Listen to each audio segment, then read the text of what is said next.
అందరికీ నమస్కారములు. సంసిద్ధ కార్యక్రమం 18వ రోజు. కృత్యం 1. కింది పదాలు తేడాలు గుర్తించి చదవండి. చూడండి పిల్లలు, ఒత్తు లేని పదాలు, ఒత్తు చేర్చినప్పుడు వచ్చిన పదాలు ఇవి. తేడా గుర్తిస్తూ చదవండి పిల్లలు. అపు, అప్పు, సజ, సజ్జ, డబు, డబ్బు, బిళ, బిళ్ళ.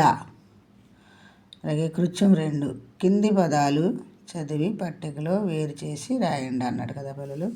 ఈ పదాలు చదవండి. తప్పు, ముప్పు, డబ్బు, వెళ్ళారు, కప్పు, మజ్జిగ, మబ్బు, చెప్పు, గొళ్ళెం, సుబ్బారావు, కజ్జికాయ, బుజ్జిమేక, ముళ్ళతీగ. ఈ పదాలు చదివారు కదా పిల్లలు. వాటిని ఇక్కడ పావొత్తు పదాలన్నీ ఇక్కడ, లావొత్తు జావొత్తు పదాలన్నీ ఈ పట్టికలో రాయాలి. బావొత్తు పదాలన్నీ ఈ పట్టికలో రాయాలి.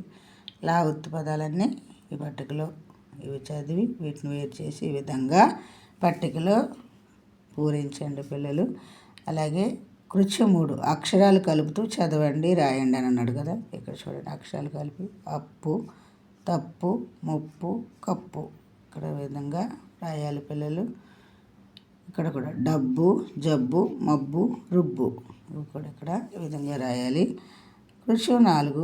ప, బ, జ, ల ఒత్తులను ఉపయోగించి కింది పదాలను రాయండి అన్నాడు. ఇక్కడ మరికొన్ని ఒత్తు లేకుండా పదాలు ఇచ్చాడు. వాటిని మీరు ఒత్తుతో కలిపి ఈ విధంగా వ్రాయాలి పిల్లలు. కప, కప్ప, కొప్పు, కొప్పు, బొపాయి, బొప్పాయి, డబు, డబ్బు, బిళ, బిళ్ళ, పూల సజ అనుంది, పూల సజ్జ, బుజాయి అనుంది, బుజ్జాయి, మబ్బు, మబ్బు, గుళెం, గుళ్ళెం, పెళ్ళి, పెళ్ళి, ఒప్పు, ఒప్పు, సబు, సబ్బు.